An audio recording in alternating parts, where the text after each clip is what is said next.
마켓인사이트 회사 다녀왔습니다 시간입니다. 유망 기업을 발굴하고 기업 탐방 리포트 살펴보는 시간이죠. 독립 리서치 밸류파인더 이충원 대표와 함께하겠습니다. 어서 오세요. 네, 안녕하세요.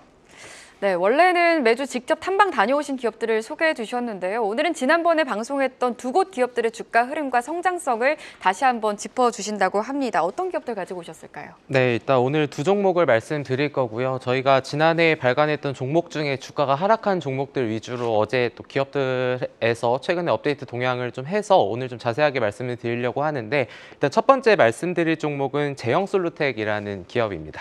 네, 첫 번째 종목으로 제형 솔루텍을 가지고 오셨습니다. 본업은 플라스틱 금형 전문 기업이지만 이제 스마트폰 카메라 액추에이터로 사업 영역을 넓히면서 성장을 하고 있는데요. 관련해서 조금 더 자세하게 설명해 주시죠. 네, 일단 이 회사는 2003년도에 코스닥 시장에 상장한 카메라 액추에이터 그리고 뭐 플라스틱 부품, 금형을 생산해서 판매하는 기업이다라고 보시면 됩니다.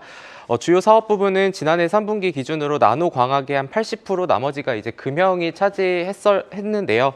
나노광학 사업부 같은 경우에는 스마트폰에 탑재되는 카메라의 핵심 부품인 액추에이터를 생산 및 판매하는 지금 사업을 영위하고 있습니다.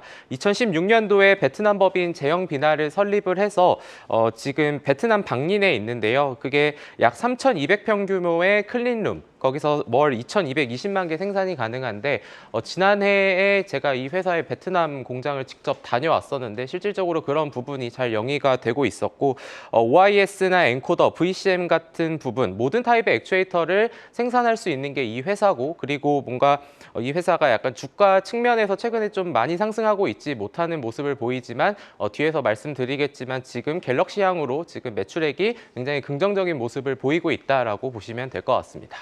네, 스마트폰 카메라 핵심 부품인 액추에이터가 또 세 가지로 나눠져 있다고 하는데 조금 더 자세히 설명해 주실까요? 네, 일단은 크게 OIS, 엔코더 그리고 VCM이 있는데요. 지금 화면에 나오는 것처럼 이제 카메라에는 액추에이터, 뭐 렌즈 모듈, 뭐 이미지 센서, PCB로 다 되어 있는데 OIS는 우리가 알고 있는 것처럼 카메라 사진 찍을 때 손이 흔들리지 않도록 이제 막아주는 그런 역할을 하는 건데 월에 360만 개 정도 생산이 가능한데 높은 단가가 형성이 되어 있고요. 그리고 엔코더 같은 경우에는 피사체를 감지해서 자동으로 초점을 맞추는 거를 뜻합니다.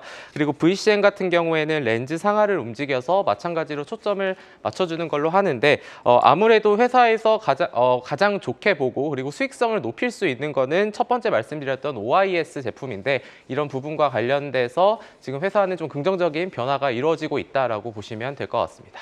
네, 세 가지 말씀을 해주셨는데 OIS 말고 나머지 두 개도 있지 않습니까? 네, 그게 이제 방금 말씀드린 이제 엔코더하고 VCM, AF라고 보시면 되는데 네. 사실 엔코더 같은 경우에는 말씀드린 것처럼 OIS가 높은 단가다라고 하면은 엔코더 같은 경우에는 좀 보통 단가, 그리고 삼성전자의 이런 갤럭시 스마트폰의 플래그십 기종에 좀 공급이 되는 편이고요. 그리고 VCM 같은 경우에는 상대적으로 낮은 단가고 월에 약 1,500만 개를 생산할 수 있는 제품이라고 보시면 될 것 같습니다. 네, 또 제형 솔루텍 주력했던 금형 사업부는 어떤가요? 경기가 둔화되면서 좀 적자를 이어갔다고 하는데 네. 실적 개선이 가능할까요? 일단은 금형 사업부 같은 경우에는 금형을 제작하는 첫 번째가 있고요. 두 번째는 플라스틱 제품을 사출하는 게 있는데 금형은 이제 금속 형틀로 고객사가 요구하는 대로 만들어주는 거를 뜻합니다. 플라스틱 제품 같은 경우에는 물류업에서 사용되는 팔레트나 플라스틱 박스 이런 것들을 고객 맞춤형으로 이제 만들어주는 건데 지금 화면에 나오는 것들을 보면은 과거에는 이 사업이 굉장히 잘 됐지만 여러 가지 경쟁사들도 많이 나오고 있고 그리고 이 회사가 좀 적자를 기록했었던 부문이었는데 최근에 그러한 수익성 개선을 지금 만들어내고 있거든요. 그래서 이제 지난 2023년 같은 경우에는 좀 긍정적으로 많이 개선이 됐고 이런 부분들을 줄여 나가면서 아까 말씀드린 카메라, 뭐 액추에이터나 이런 쪽에서 실적을 극대화한다면은 좀 긍정적으로 앞으로도 볼 수 있지 않을까라는 생각이 들고 회사가 뭔가 실적이 안 나올 것 같긴 하지만 실제로 2023년도 이제 3분기 누적으로 보면 영업이익단에서는 54억 원의 흑자를 기록을 했었거든요. 이러한 기조가 아마 올해 2024년에는 좀 더 긍정적인 모습으로 좀 돌아오지 않을까라고 보고 있습니다. 네, 그러면 제형솔루텍 앞으로 추가 모멘텀이라든지 투자 전략 짚어주신다면요. 네, 그래서 이제 어제 회사하고 연락을 해서 좀 올해 1분기 이제 2달 정도 지났죠. 어떻게 되고 있는지를 한번 이제 업데이트를 해봤는데 갤럭시 S3 FE나 S24 시리즈가 생각보다 판매가 잘 되면서 올해 1분기에는 회사가 예상한 것보다 실적이 좋을 수 있다라는 조심스러운 좀 전망을 했고요. 올해 아까 높은 단가, 고수익성을 말씀드린 액추에이터 같은 경우에는 이 OIS 비중이 50%까지도 충분히 가능하지 않을까라는 부분, 그리고 마지막으로 이제 연내 차세대 이런 OIS를 개발하고 있는 거가 이제 실제로 개발이 된다면은 공급 모델이 좀 더 확장되지 않을까라는 기대감이 좀 형성이 될 수 있지 않을까라는 생각을 하고 있고, 지금 시장에서는 뭐 갤럭시 관련주 하면은 사실 약간 모멘텀 축에도 못 끼긴 하지만 회사는 계속해서 이런 긍정적인 변화가 지속되고 있다라고 보시면 될 것 같습니다. 네, 회사 다녀왔습니다. 첫 번째로 제형 솔루텍 기업 리뷰해봤고요. 이번에는 두 번째 기업 만나보겠습니다. SC 엔지니어링 가지고 오셨죠? 네, 제형 솔루텍과 마찬가지로 저희가 지난해 11월 말에 이제 발간을 했는데 두 종목 모두 주가가 10% 정도 하락을 해서 이제 이런 부분을 오늘 준비를 한 건데요. 이 회사 같은 경우에는 1997년도에 코스피 시장에 상장한 국내 플랜트 전문 기업입니다. 업황이 오래되고 좀 실적 측면에서도 2022년, 23년 흑자 전환을 했는데도 시장에서 좀 많은 관심을 갖지 못한다라는 부분이 있는데 이 부분도 좀 말씀을 드리면은 이제 EPC라고 해서 설계, 조달, 시공 이거를 이제 영어의 앞자리를 딴 게 이제 EPC다라고 보시면 될 것 같은데 국내 대형 건설사에서 수행하지 않는 중소형 프로젝트를 주로 수행한다라고 보시면 될 것 같습니다. 국내 석유화학 산업의 이런 투자 확대가 지속이 되면서 우호적인 업황 환경이 지속이 되고 있고 이제 이런 부분들이 석유화학뿐만이 아니라 2차 전지, 반도체, 첨단 산업 같은 데에도 확장이 되고 있기 때문에 이런 부분에서도 충분히 긍정적으로 볼 수 있고, 그리고 두 번째 같은 경우에는 지분 100%를 갖고 있는 셀론텍이라는 게 있는데 이제 이런 부분도 R&D 그리고 바이오 콜라겐을 이용한 이런 치료 재료를 만드는 사업을 하고 있습니다. 이 회사에서도 자회사도 지금 많은 긍정적인 변화가 있다라고 보시면 될 것 같습니다. 네, 자회사 셀론텍도 SC 엔지니어링 성장에 좀 모멘텀이 될 것으로 보이는데요. 이제 셀론텍은 바이오 콜라겐 사업을 영위하고 있는데 특히 이 카티조를 중심으로 고공성장을 좀 이어가고 있다고 합니다. 추가로 설명해 주실 부분 있으실까요? 일단 카티졸은 동사가 국내 최초로 콜라겐을 이용해서 개발한 관절강 내 주사로 바이오 콜라겐 매출의 약 50%를 차지하고 있고요.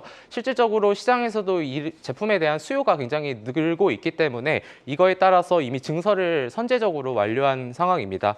바이오 콜라겐 생산량을 40kg에서 80kg로 증가를 했고 이거를 풀캐파 기준으로 매출액으로 환산을 하면은 기존 180억 원에서 300억 원까지 약 67% 증가를 했는데 기존 치료제 같은 경우에는 증상 완화 효과만 있었다라면은 동사의 카티졸은 조직을 재생시켜주는 효과도 있기 때문에 지금 수요가 증가하고 있다라고 보시면 될 것 같습니다.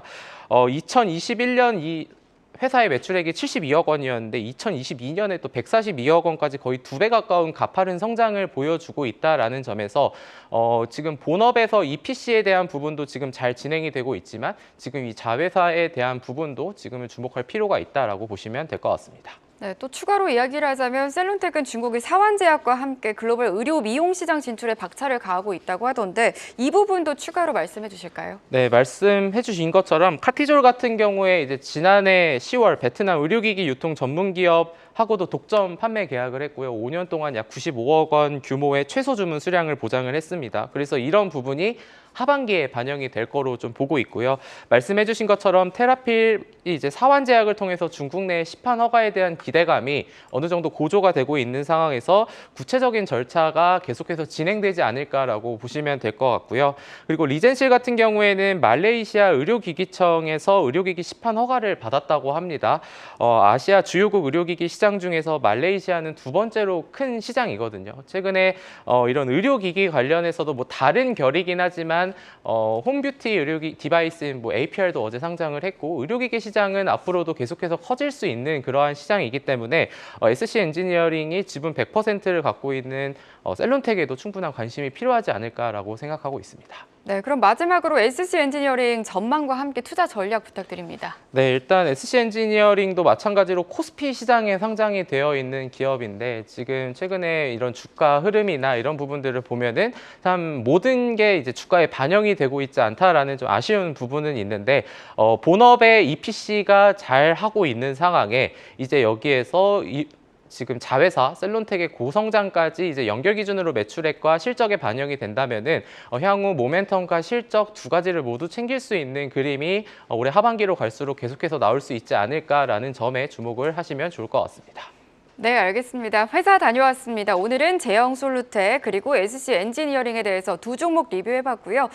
독립리서치 밸류파인더 이충원 대표와 함께했습니다. 오늘 말씀 고맙습니다. 감사합니다.